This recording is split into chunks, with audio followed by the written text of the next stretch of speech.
Salam dan bahagia Bapak Ibu Guru hebat. Perkenalkan nama saya Rahelena Simbolon. Unit kerja saya di SD Negeri 9 Sigal Simbolon. Kali ini saya akan membagikan refleksi saya secara individu terhadap perjalanan pembelajaran yang saya dapatkan dari pendidikan guru penggerak angkatan 11 tahun 2024. Kesimpulan tentang konsep pembelajaran berdiferensiasi. Konsep pembelajaran berdiferensiasi menurut Tomlinson, dalam kelas yang mengimplementasikan pembelajaran berdiferensiasi, seorang guru melakukan upaya yang konsisten untuk merespon kebutuhan belajar murid.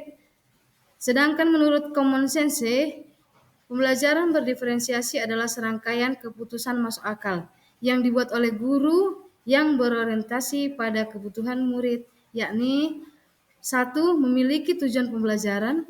2. Menanggapi atau merespon kebutuhan belajar murid. 3. Lingkungan belajar untuk belajar.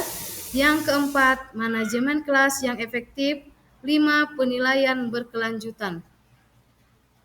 Kesimpulan yang saya ambil dari pembelajaran ini yaitu pembelajaran berdiferensiasi adalah strategi yang dilakukan guru untuk melakukan pendekatan kepada murid pada proses belajar mengajar. Dalam proses pembelajaran ini, guru sangat diharapkan dapat menggunakan berbagai macam pendekatan belajar agar peserta didik dapat menemukan pembelajaran yang sesuai dengan kebutuhan belajar mereka dalam penerapannya. Pembelajaran berdiferensiasi memiliki 3 strategi, yaitu yang pertama, diferensiasi konten, yakni jenis muatan atau konten apa yang akan diajarkan guru kepada siswa.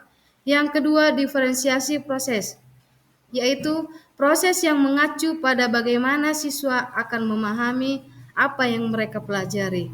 Yang ketiga, diferensiasi produk, yakni hasil pekerjaan siswa setelah mempelajari materi pembelajaran. Menurut Tomlinson mengatakan bahwa merancang pembelajaran mirip dengan menggunakan tombol equalizer pada stereo atau pemutar CD. Tombol-tombol dalam equalizer yang diperkenalkan Tomlinson menggambarkan beberapa perspektif yang dapat kita gunakan untuk membentuk tingkat kesiapan belajar murid. Yang pertama, bersifat mendasar. Saat murid dihadapkan pada sebuah ide yang baru yang mungkin belum dikuasainya, mereka akan membutuhkan informasi pendukung yang jelas, sederhana, dan tidak bertele-tele untuk dapat memahami ide tersebut.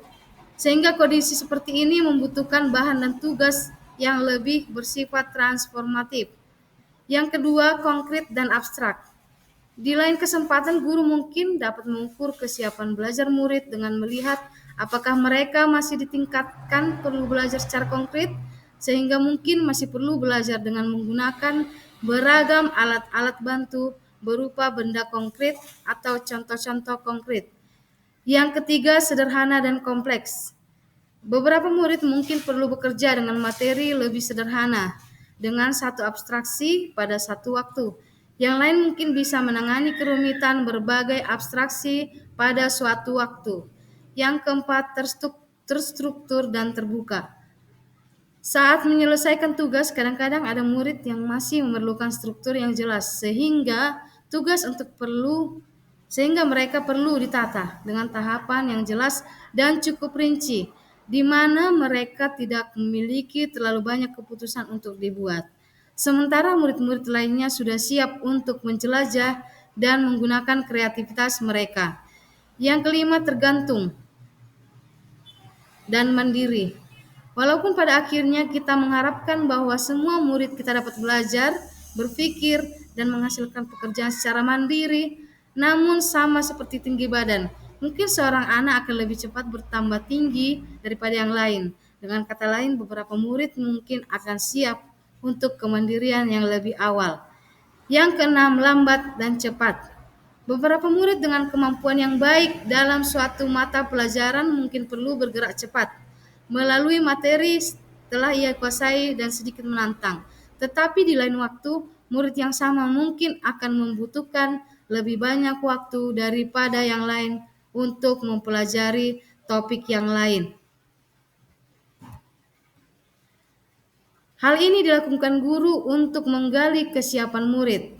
Kesiapan murid terdiri dari 3 aspek, yakni kesiapan belajar murid. Dalam kesiapan belajar murid, yang diperlukan guru adalah dalam melakukan identifikasi atau pemetaan kesiapan belajar murid dengan memodifikasi tingkat kesulitan pada bahan pembelajaran, sehingga dipastikan murid terpenuhi kebutuhan belajarnya, seperti dalam prinsip Joseph Thomas Simonet Lamsok tahun 2013. Yang kedua, minat murid. Dalam membantu murid menemukan minatnya, guru harus mengarahkan murid pada suatu keadaan atau situasi atau objek tertentu yang menyenangkan bagi murid sehingga murid dapat merespon untuk terlibat aktif dalam proses pembelajaran. Untuk membantu guru mempertimbangkan pilihan yang mungkin dapat diberikan pada murid, guru dapat mempertimbangkan area minat dan moda ekspresi yang mungkin digunakan oleh murid-murid mereka. Seperti dalam pemahaman Tomlinson tahun 2021 mengatakan bahwa tujuan melakukan pembelajaran yang berbasis minat diantaranya sebagai berikut, yaitu membantu murid menyadari bahwa ada kecocokan antara sekolah dan kecintaan mereka sendiri untuk belajar. Yang kedua, mendemonstrasikan keterhubungan antar semua pembelajaran. Yang ketiga, menggunakan keterampilan atau ide yang dikenal murid sebagai jembatan untuk mempelajari ide atau keterampilan yang kurang dikenal atau yang baru bagi mereka. Yang selanjutnya, keempat, meningkatkan motivasi belajar untuk murid. Yang ketiga, profil belajar murid. Profil belajar murid mengacu pada cara-cara dalam belajar. Tujuan profil belajar adalah untuk memberikan kesempatan kepada murid untuk belajar secara natural dan efisien. Membuat catatan tentang profil murid akan membantu guru menyesuaikan proses pembelajaran dengan kebutuhan murid-muridnya. Sebagai guru seharusnya memilih gaya belajar yang sesuai. Berikut ini merupakan faktor profil belajar murid, yakni A. Preferensi terhadap lingkungan belajar. Dalam hal ini preferensi terhadap lingkungan belajar. Dalam hal ini, guru harus menyesuaikan lingkungan belajar dengan suhu ruangan, tingkat kebisingan, jumlah cahaya, dan sebagainya. Yang B, faktor budaya. Dalam hal ini, guru harus menyesuaikan lingkungan belajar dengan cara belajar murid yang santai, terstruktur, pendiam ekspresif, personal impersonal.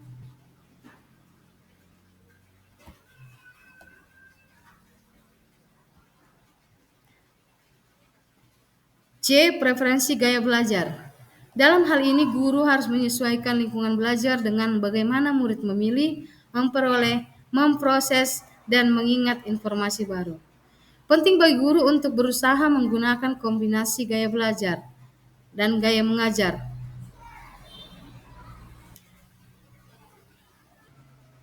B. Faktor budaya.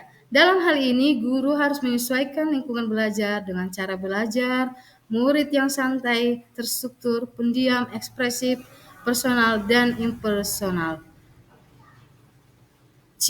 Preferensi gaya belajar. Dalam hal ini, guru harus menyesuaikan lingkungan belajar dengan bagaimana murid memilih, memperoleh, memproses, dan mengingat informasi baru. Penting bagi guru untuk berusaha menggunakan kombinasi gaya mengajar. Berikut ini merupakan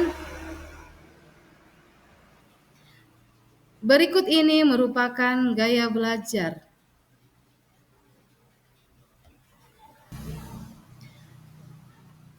Penting bagi guru untuk berusaha menggunakan kombinasi gaya mengajar. Berikut ini merupakan gaya belajar yang terdiri dari 3 aspek, yaitu yang pertama, visual, belajar dengan melihat. Yang kedua, auditory, ini belajar dengan mendengar. Yang ketiga, kinestetik, belajar sambil melakukan. Dalam mengidentifikasi kebutuhan belajar murid, guru perlu mengidentifikasi kebutuhan murid. Berikut ini adalah cara-cara yang dapat dilakukan guru untuk mengidentifikasi kebutuhan belajar murid, yakni 1. Mengamati semua perilaku murid. Yang kedua, mencari tahu pengetahuan awal yang dimiliki oleh murid dengan membuat pertanyaan pemantik. Yang ketiga, melakukan penilaian untuk menentukan sikap, pengetahuan, dan keterampilan. Yang keempat, mendiskusikan kebutuhan murid dengan orang tua atau wali murid. Yang kelima, mengamati murid ketika sedang menyelesaikan suatu tugas atau aktivitas. Yang keenam, bertanya atau mendiskusikan permasalahan dengan murid.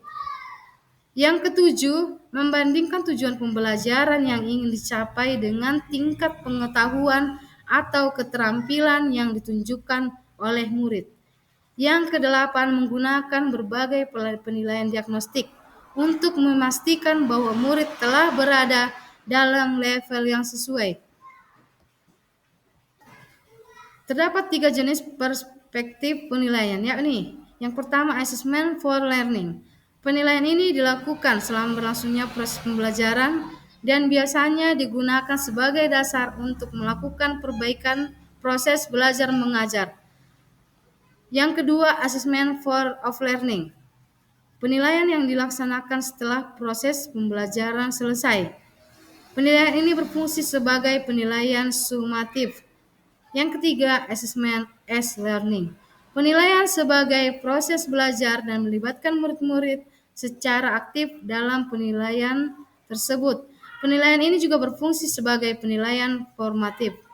Yang kesembilan, lanjutan yang tadi, yaitu melakukan survei untuk mengetahui kebutuhan belajar murid. Dan terakhir 10, mereview dan melakukan refleksi terhadap praktik pengajaran untuk mengetahui efektivitas pembelajaran murid. Pembelajaran berdiferensiasi dapat memenuhi kebutuhan belajar murid dan mencapai hasil belajar yang optimal. Menurut saya, pembelajaran berdiferensiasi dapat memenuhi kebutuhan belajar murid dan mencapai hasil belajar yang optimal. Karena dalam penerapan pembelajaran berdiferensiasi, guru terlibat proaktif, menemukan dan melakukan perencanaan dengan menggunakan berbagai cara yang berbeda untuk memenuhi kebutuhan individu setiap murid sesuai dengan karakteristik. Karena dalam penerapan pembelajaran berdiferensiasi, guru lebih aktif, lebih proaktif, menemukan dan melakukan perencanaan dengan menggunakan berbagai cara yang berbeda untuk memenuhi kebutuhan individu setiap murid, sesuai dengan karakter, tingkat kemampuan, kesiapan belajar, minat, dan gaya belajar murid untuk mengoptimalkan semua murid dapat belajar. Tujuan utama dari pembelajaran berdiferensiasi adalah untuk menciptakan pengalaman belajar yang lebih sesuai dan efektif untuk setiap murid sehingga mereka dapat mencapai potensi maksimal mereka. Dengan menerapkan pembelajaran berdiferensiasi, guru bisa mengenali kebutuhan murid yang berbeda-beda, kemudian merancang metode pembelajaran yang paling efektif bagi mereka. Dengan terciptanya pembelajaran berdiferensiasi, murid lebih termotivasi untuk terlibat secara aktif dalam kegiatan pembelajaran, sehingga murid dapat mencapai hasil belajar yang optimal. Kaitan materi modul 21. Pembelajaran untuk memenuhi kebutuhan belajar murid dengan materi paket modul 1 di program pendidikan guru penggerak. Adapun materi paket modul 1 yaitu modul 11 Filosofi Pemikiran Ki Hajar Dewantara, modul 12 Nilai dan Peran Guru Penggerak, modul 13 Visi Guru Penggerak, dan modul 14 Budaya Positif. Materi paket modul 1 ini ada kaitannya dengan modul 21 pembelajaran untuk memenuhi kebutuhan belajar murid. Koneksi antar modul menurut saya, Filosofi Pemikiran Ki Hajar Dewantara Koneksi antar modul menurut saya, filosofi pemikiran Ki Hajar Dewantara, pendidikan hakikatnya berhamba pada murid, dengan menuntun segala kodrat yang ada pada anak-anak, sehingga anak dapat mencapai titik keselamatan dan kebahagiaan yang setinggi-tingginya. Dalam hal menuntun, guru diibaratkan sebagai petani yang menuntun benih tersebut untuk tumbuh dan merawatnya sesuai dengan kodrat alam dan kodrat zamannya. Untuk menuntun anak sesuai kodratnya, guru mengimplementasikan atau menerapkan pembelajaran yang berpihak pada murid. Pembelajaran yang berpihak pada murid merupakan pembelajaran yang sesuai dengan kebutuhan belajar murid, yaitu kesiapan murid, minat murid, dan profil belajar murid. Pembelajaran yang sesuai dengan kebutuhan murid merupakan pembelajaran berdiferensiasi. Dalam pembelajaran berdiferensiasi, seorang pendidik dituntut untuk memiliki nilai dan peran sebagai guru. Melalui nilai dan peran guru penggerak, guru dapat mewujudkan kepemimpinan terhadap murid. Kepemimpinan terhadap murid dapat dilakukan dengan membuat perubahan dalam diri terhadap proses pembelajaran dengan mewujudkan visi sebagai guru. Pembelajaran berdiferensiasi merupakan salah satu strategi dalam mewujudkan tujuan atau visi dari semua guru, yaitu menciptakan pembelajaran yang berpihak pada murid, serta menciptakan lingkungan belajar yang kondusif. Dalam mewujudkan lingkungan belajar yang kondusif, dengan penerapan budaya positif melalui keyakinan kelas, agar proses pembelajaran dapat berjalan dengan baik, sehingga murid dapat mencapai hasil belajar yang optimal, sehingga dapat memenuhi kebutuhan belajar murid. Demikian refleksi saya. Terima kasih.